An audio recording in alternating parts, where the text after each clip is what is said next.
বাসার শফিউল বাসার সোহাগ। আমি হালুয়াঘাট আশার আলু কোঅপারেটিভ ক্রেডিট ইউনিয়ন লিমিটেডের ব্যবস্থাপনা পরিষদের ডিরেক্টর। তো আমি বর্তমান ব্যবস্থাপনা পরিষদের সদস্য হওয়া অবস্থায় নির্বাচন সে টাইমে আমাদের 19/6/24 3 তারিখ পর্যন্ত আমাদের মেয়াদ, নির্বাচনী মেয়াদ। তো এই তারিখ পর্যন্ত, কিন্তু এই তারিখের ভিতরে নির্বাচন করার জন্য একটা কমিটি, নির্বাচন পরিচালনা কমিটি হয়েছে সমবায় অফিসার মোহাম্মদ কামরুল হুদার সভাপতিত্বে। এবং সদস্য জেলা থেকে কামরুল হাসান, আর সদস্য থেকে হলো AKM আলী হাসান লিটন ভাই, আমাদের আশার আলু সমিতির সদস্য। 3 সদস্য বিশিষ্ট নির্বাচন পরিচালনা কমিটি হয় এবং এই কমিটির মাধ্যমে নির্বাচনী তফসিল ঘোষণা করা হয়। এই তফসিল অনুযায়ী নির্বাচনে আমাদের সমিতির সদস্য সংখ্যা প্রায় 2800-র অধিক, কিন্তু এই তফসিল অনুযায়ী কোনো সদস্য প্রার্থী হওয়ার যোগ্য রাখে না, প্রার্থী হইতে পারে নাই। এমন এমন আপনার শর্ত আরোপ করা হয়েছে যেখানে প্রার্থী হয় নাই। আর একমাত্র প্রার্থী বর্তমান যে সভাপতি সাদত হোসেন কাঞ্চন, উনি একমাত্র আপনার প্রার্থী হতে পারে। আর হইলো এই বর্তমান সেক্রেটারি আলী হোসেন, এই দুইজন ছাড়া আর কেউ সদস্য হইতে পারে না। সমবায়, যেহেতু আমরা সমবায় সমিতি, সমবায়ের আলোকেই কিন্তু সংবিধানগুলা আপনার আরোপি করা হয়। কিন্তু সমবায়ের থেকে সাংঘর্ষিক এবং রাষ্ট্রীয় আইনের সাথে সাংঘর্ষিক এমন কোনো আইন এই সমিতির কার্যকর হওয়ার কোনো সুযোগ নাই। হয়তো তাদের নিজস্ব আপনার স্বার্থের স্বার্থের জন্য হয়তো নিজস্ব কিছু আইন তৈরি করে, কিন্তু এই সদস্য আইনগুলা যদি আপনার রাষ্ট্রীয় আইনের সাথে বা সমবায় আইনের সাথে যদি সাংঘর্ষিক হয়, তাহলে এই আইনগুলো আসলে কেউই গ্রহণ করে না। আইন সরকার তো গ্রহণ করবেই না, বরঞ্চ এই সমিতির যারা সদস্য আছে, 2800 সদস্যরা কেউ গ্রহণ করে নাই। তো এই আলোকেই আমি যখন মনোনয়ন ক্রয় করি, তফসিল অনুযায়ী মনোনয়ন ক্রয় করতে যাই, এই মনোনয়ন আমার কালবের কোর্স, আমার সমস্ত শর্ত ছিল। তখন তারা ভাত সাজে আমার মনোনয়ন বাতিল করে দেয়। কামরুল হুদা, সমবায় অফিসার কামরুল হুদার যুগ সাজসে এটা বাতিল করে দেয়। তখন আমি এই হাইকোর্টের শরণাপন্ন হই, সর্বোচ্চ আইন প্রতি আমি শ্রদ্ধা রেখে আইনের শরণাপন্ন হই। তখন হাইকোর্ট থেকে এই নির্বাচন তফসিল স্টে অর্ডার আসে। তখন কত তারিখ নির্বাচন ডেট ছিল, হলো 8 তারিখ। 7 তারিখে এই রায় আমি প্রকাশ করি, তাদের কাছে মেসেজ পাঠাই। তখন 8 তারিখে ওই সমবায় অফিসার নির্বাচন কমিশন এই নির্বাচন স্থগিত বলে ঘোষণা করা হয়। ইতিমধ্যে আমাদের যে বর্তমান ব্যবস্থাপনা পরিষদের এই মেয়াদ আজকে 19 তারিখ, 19/5/19/6/24 এই তারিখে এই মেয়াদ শেষ হয় 3 বছর। এবং 20 তারিখ থেকে আপনার আবার অ্যাডহক কমিটির মাধ্যমে এই সমিতি পরিচালনা করার জন্য 6 মাসের জন্য দেওয়া হয়। এবং অ্যাডহক কমিটি করার পরে আপনার নির্বাচন হবে।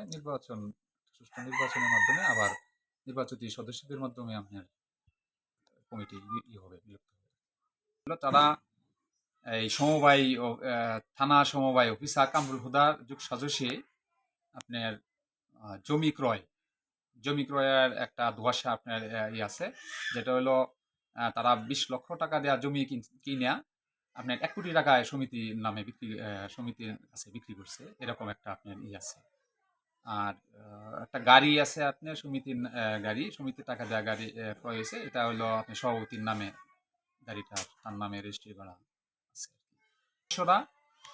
এই সদস্যরা যখন আপনার বিভিন্ন অনিয়মের বিরুদ্ধে যদি কথা বলে এটা সভাপতির এতে যায়, তখন সভাপতি এই সমিতির এই সদস্যদেরকে বিভিন্নভাবে হয়রানি করে তাদেরকে রসিদ কাটা থেকে আপনার বিরত রাখে।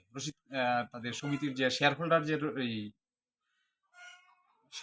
যে রসিদ কাটা হয় প্রতি মাসে, আমাদের মাসিক শেয়ার সঞ্চয়ের, এই মাসিক শেয়ার সঞ্চয় কাটে না। এবং না দীর্ঘ 5-6 মাস যাওয়ার পরে দেখা গেছে যে আপনার রসিদ না কাটার কারণে ওই সদস্যদেরকে বাতিলের নোটিশ করা হয়। হ্যাঁ, এরকম অনেক সদস্য আছে।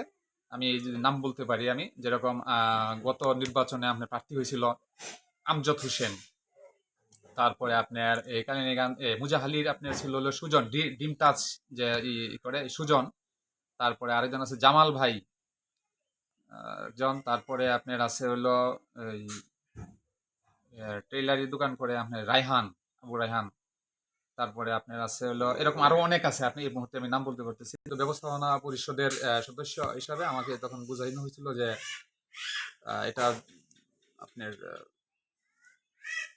সরকারি বিভিন্ন ট্যাক্স কর আরোপ হবে সমিতির নামে, এই জন্য আর কি সমিতির নামে করানো হয় নাই, ওই জন্য এই মর্মে আর কি তার নামে করানো হয়েছে।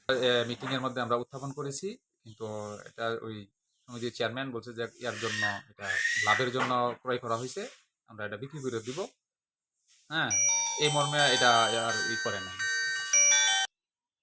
আমি চাই আমার এই প্রতিষ্ঠান সুন্দরভাবে চলুক, সুন্দরভাবে একটা সকল সদস্যদের যেখানে মতামত থাকবে, গ্রাহ্য থাকবে, মতামত সবার যেন হয়, এবং সুষ্ঠু একটা সুন্দর একটা পরিবেশের মাধ্যমে সমিতিগুলো আরো উত্তর বৃদ্ধি পাক।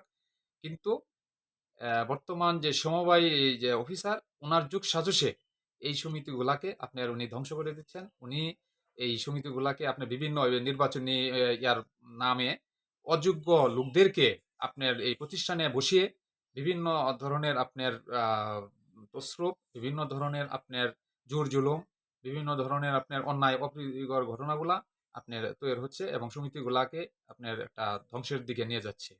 এটা আমরা বলতে পারি। আমি না, শুধু আমার সমিতির যত সদস্য আছে, একটা সদস্য যদি তার পক্ষে মানে এই ওনার ভালো বলে, তাহলে আমরা যতটুকু জানি উনি ৯ বৎসর যাবৎ এখানে আছেন। আমরা তবে এটা বলে রাখি, আমরা হাই অথরিটি পর্যন্ত আমরা যুগ সদস্য আমি গেছি।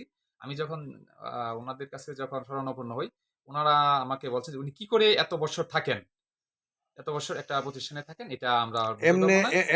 একজন সরকারি সমবায় কর্মকর্তা এমনি থাকার নিয়ম কত বছর? আসলে আমি এটা তো জানি, আমরা যতটুকু জানি ৩ বছর পর্যন্ত থাকতে পারে একটা যেকোনো তার সরকারি বিরুদ্ধে কি কর্মকর্তা। আপনি কোনো এটা দরখাস্ত লিখিত আমি জেলাতে, এবং আমি ওই বিভাগীয়, তারপরে আপনার মন্ত্রণালয়, ওই অধিদপ্তর বরাবর আমি অভিযোগ আমি পেশ করেছি, এবং মাধ্যমে হয়তো উনি এটার ব্যবস্থা নেই? নেবেন। এখানে যদি সুষ্ঠু একটা সমবায়গুলো যদি সুষ্ঠু সুন্দরভাবে পরিচালনা হয়, এবং আমি এটাও ঠিক, এই বৃহত্তর ময়মনসিংহের ভিতরে আমাদের আশার আলো সমিতি আপনার সর্বোচ্চ ইয়াতে আছে, আপনার ভালো পর্যায়ে আছে। এই আশার আলো সমিতি এবং আরো বেশ কয়েকটা সমিতি আপনার আছে, সবগুলোর মধ্যে এই কামরুল হুদা, যেরকম রংধনু, অগ্রযাত্রা, তারপরে ডেমিসা, এই ধরনের সমিতিগুলা অনেক ভালো উত্তরোত্তর পাচ্ছে, তাদের নিজের এই ঝামেলাগুলা তৈরি করেন, এবং উনি যদি এখান থেকে হয়, বদলি হয়, তাহলে হয়তো এই সমিতিগুলো আরো ভালো আপনার একটা অবস্থানে আমরা নিয়ে যেতে পারবো। সুন্দর একটা সদস্যদের মতামতের নিয়মতান্ত্রিক ভাবেই আপনার করতে পারবো।